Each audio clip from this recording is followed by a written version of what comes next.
Hi there, this is Dr. Embody, and talk to you a little bit about Project 6. In many respects, this project is like our previous ones. We've got a file of data, a CSV file. It's extracted from like an Excel sheet or something like that. And we're going to answer some questions based on this. And it turns out in this case, we're actually only interested in three of the columns that are there. So as a general strategy, one of the things you ought to do is just read through the whole file, extract out those three columns into a list of tuples, and now you can just sort of forget about everything else. The challenge on this one, though, is that the data, the file is a little hard to read. It's comma-separated values, which usually you could say, oh, let me split it on the commas, but in this case, some of the cells in the spreadsheet actually have commas inside, so you can't do that. But there's this wonderful package called the CSV reader, and that goes through and pretty much takes care of all the ugliness for you. It's a beautiful package. But the one thing that's a little interesting about it is it also does some of the work for you in that as you go through line by line, you get lists each time. So that's what I want to show you a little bit about today. So let's take a look at the project here. So what I've done is I've collected this data on death row in Texas. So this is the last 500 executions there. It's rather morbid, but it's an important issue about what's going on, and there's sort of nothing special about Texas except that they have there's more data coming out of Texas, and they just happen to have the spreadsheet that was available, and what we're interested in here is the perpetrator here. And if you scroll on, there's headings there, and what we're really interested in this time, and there's all sorts of interesting questions you can look at, their age, their educational level, where they're from, all sorts of stuff, maybe even just their height, But what we're going to look at are the columns of the race and the gender of the of these. And also, we're going to look at the victims, the relationship to the victims. And here we go. It's the race and gender of the victims. All right, so we're interested in those three columns. And one of the things you notice right away with the race and gender column is that there's all sorts of formatting stuff. It's all over the map. There's uppercase, there's lowercase, there's slashes, there's hyphens, there's commas, there's semicolons. And there's multiple entries in there, and there's all sorts of messy stuff that you have to deal with. But the one thing that's kind of nice is that when they don't have data available, they say that it's not available. If you have some time, there's all sorts of interesting data in here. Prior, occupations and stuff like that, and there's also final statements, which are kind of weird. So our job is to look at these three. We're looking at three pieces of information, and are going to try to answer. And actually, you are supposed to answer these questions. I mean, that's what this project is about. So we generate some data, answer some questions, referring to the data that you come up with. And just as a note, I after talking with the TAs, I actually changed the wording of these. The meaning of them is essentially the same as what it started with, just reworded. So do minorities make up a higher percentage of whites in executions? Do minorities killing whites make a higher or lower percentage of executions than whites killing minorities? So these are important political questions related to related to executions, and we can't totally answer this because, in fact, we don't have all the data to answer it. But certainly, we can take a crack at answering these with respect to this particular piece of data. So for example, one of the things that would come up with question 1 is, what are the what are the actual percentages of minorities in the population and things like that. And we're just, we're simplifying that. And in order so that we kind of are on the same page, there are always assumptions that you have to make, and that's important when you look at any statistics. What are the assumptions that got used? And here we're explicitly stating them. So we're saying, all right, everybody in there is in there for murder. That any field is missing data, and blah, blah, blah. And a couple of really important things is, what are the labels? Okay, so we could make use of the fact that there's only white, black, Hispanic, other, blank, or not available. All right, we can use that when we're writing our code, right?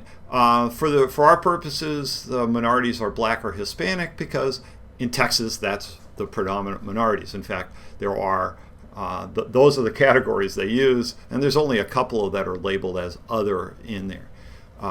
There may be a code defender, and that might impact our results. We're just going to ignore that. And any convict whose race is blank or other or not available, we're not even going to consider those. And a few, and then the victims, that they're a little more complex. So just so that we're all sort of on the same page, when we look at minority or white, if any of the victims are white, we count them as white for that count, and so on through. And then there's, and I've already mentioned about watching out for those things. Important down here, do not miss out on this, which is that I want you to answer the questions. Okay, so there's those 4 questions, and put them just in the comments at the top of your program. All right, and an important thing is that just something simple, a sentence will do, but you must cite your results of the program, and I give you an example of that.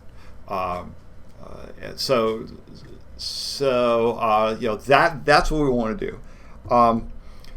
And how do we go about collecting our data? Well, one of the things we have to do is, and this is a good place to start, is we're going to import CSV and use the CSV reader to read through this file. With that, let's take a look at this. So what I would like to do is, let me actually copy this information here. So I have FP. Let's actually get rid of. Let's clear up some little space here. So usually, we're going to use the same old open file, but for right now, I'm going to comment that out and just open the file. And it has a name. It's the you're supposed to prompt for this, but for right now,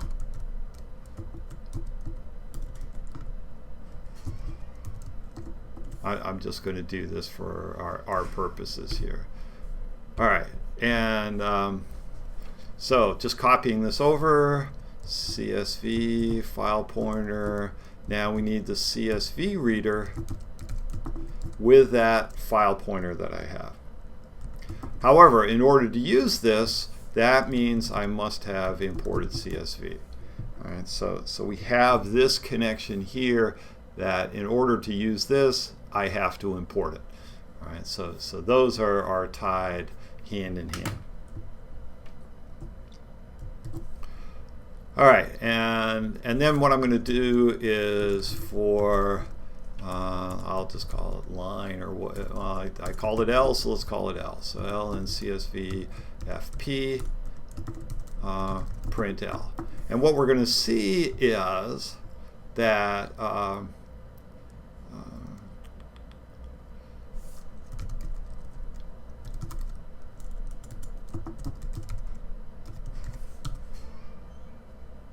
Now when I run this, of course, it gives me a whole bunch of information. And let's pick out one of the rows that we're going to be interested in. 0, 1, 2, 3, 4, 5, 6, 7, 8, 9, 10, 11, 12, 13, 14. I think let's try row 15. Now notice our data came out as lists. So if I print row, just column 15 there, then I see, yep, there we go. That looks like the race information that I'm getting out of there. And I could make a list out of this, and say my list, and then instead of printing all these guys, I could say my list.append and collect them all that way. And at that point, I could just say, oh, well, print my list. And it prints out all that information. And you can see very, very obviously here that there's a couple of others in there, but they're kind of hard to find. It's all white, blacks, and Hispanics mixed in there. So that's the basic structure. But it's important it comes out as a list. And then you can take this information, collect it all up,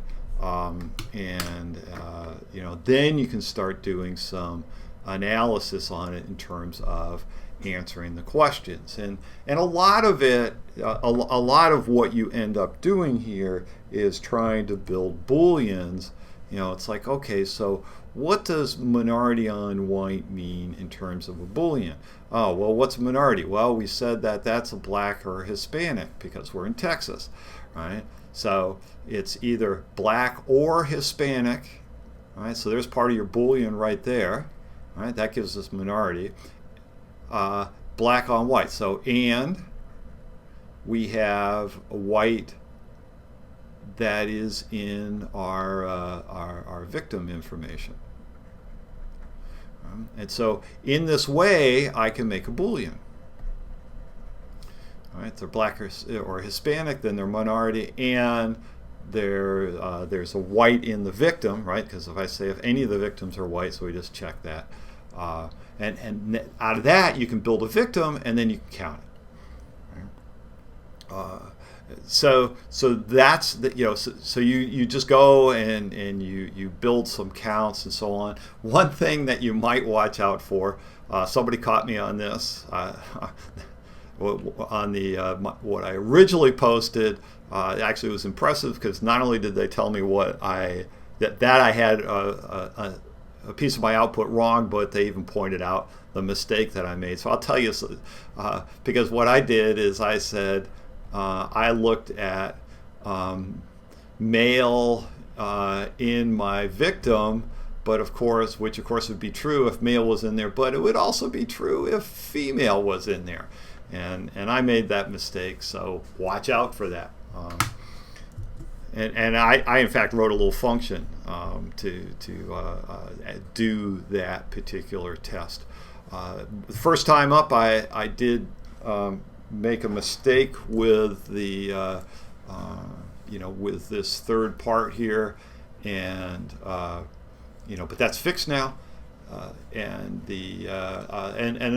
One question that came up is that why don't these numbers add up to the 117? And the answer is that, oh well, there's things like minority on minority crime that is not counted in here.